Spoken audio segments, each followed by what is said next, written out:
नमस्कार, मी पंजाब डक. आज आहे 3 जुलै 2026 आणि पाहू शकता या ठिकाणी आमच्या इकडे रिमझिम पाऊस सुरू झाला आहे. पण राज्यातल्या सर्व शेतकऱ्यांना सांगू इच्छितो की आजपासून राज्यात दुपारनंतर खूप ठिकाणी पावसाला सुरुवात होणार आहे. म्हणजे विदर्भात, पूर्व विदर्भ, पश्चिम विदर्भ 6 आणि 5 11 जिल्ह्यामध्ये दुपारनंतर पावसाला सुरुवात होणार आहे. पण राज्यात सांगायचं झालं तर खास करून नाशिक जिल्ह्यातल्या शेतकऱ्यांना अंदाज लक्षायचा, मुंबईपेक्षा नाशिककडं मध्ये 4, 5, 6, 7च्या दरम्यान माझं तर म्हणणं एका दिवस नाही, ह्या 8-7 दिवसामध्ये 1600 ते 1800 मिलीमीटर पाऊस पडेल इतका नाशिक जिल्ह्यामध्ये पाऊस पडणार आहे. म्हणून नाशिकच्या जनतेने सतर्क राहावे, कारण की गोदावरी नदीला पूर येणार आहे, कारण की अतिवृष्टी होणार आहे. मुंबईपेक्षा नाशिकला अतिवृष्टी जास्त होईल.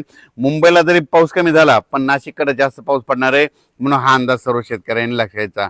राज्यात सांगायचं झालं तर आजपासून 3 तारखेपासून राज्यात बऱ्याच भागामध्ये पाऊस सुरू होणार आहे, म्हणून हे लक्षायचं.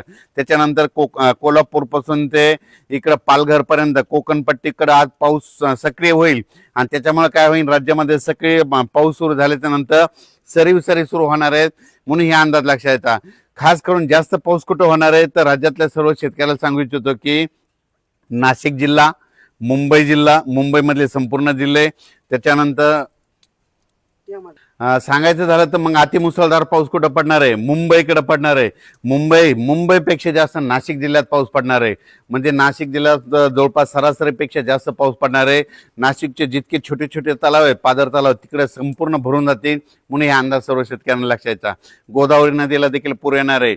नाशिक जिल्हा, त्याच्यानंतर परत पाऊस पुन्हा नंदुरबार जिल्हा, धुळे जिल्हा, संभाजीनगर, अहिल्यानगर, अकोले, संगमनेर, ओझर, विघ्नर, तसंच हे असा पाऊस काय होणार आहे. इकडे जळगाव जिल्हा, बुलढाणा जिल्हा, अकोला जिल्हा, अमरावती जिल्हा, त्याच्यानंतर वर्धा, नागपूर, भंडारा, चंद्रपूर, यवतमाळ, इकडे नांदेडच्या पट्ट्यामध्ये, यवतमाळच्या पट्ट्यामध्ये ह्या 4 दिवसामध्ये म्हणजे 4 ते 8च्या दरम्यान अतिमुसळधार पाऊस पडणार आहे. कुठं मुसळधार पडणार आहे, काही ठिकाणी रिमझिम पडणार आहे.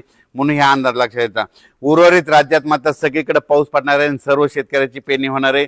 म्हणून हे देखील सर्व शेतकऱ्यांनी लक्षात घ्यायचं. राज्यात सांगायचं झालं तर सगळ्यात जास्त पाऊस मग नाशिककडे होणार आहे ना. म्हणजे मुंबईला जितका पडला त्याच्यापेक्षा जास्त नाशिक जिल्ह्यात पडणार आहे. जवळजवळ 1800 ते 2000 मिलीमीटर पर्यंत ह्या 8 दिवसामध्ये तिथं पाऊस नोंदवला जाऊ शकतो. त्याच्यामुळे नदीला पूर देखील येणार आहे. म्हणून हा अंदाज लक्षात घ्यायचा. राज्यातल्या सर्व शेतकऱ्याला सांगू इच्छितो की सातारा जिल्हा, सांगलीकडे देखील, सोलापूर जिल्हा, बीड जिल्हा, त्याच्यानंतर धाराशिव जिल्हा, लातूर जिल्हा, परभणी जिल्हा, जालना जिल्हा, नांदेड जिल्हा, हिंगोली जिल्हा, वाशिम जिल्हा ह्या भागामध्ये आज काय होणार आहे, दुपारनंतर चांगला सरी सुरुवात होणार आहे.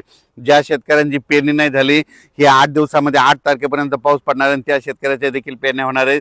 म्हणून हे अंदाज लक्षात घ्यायचा.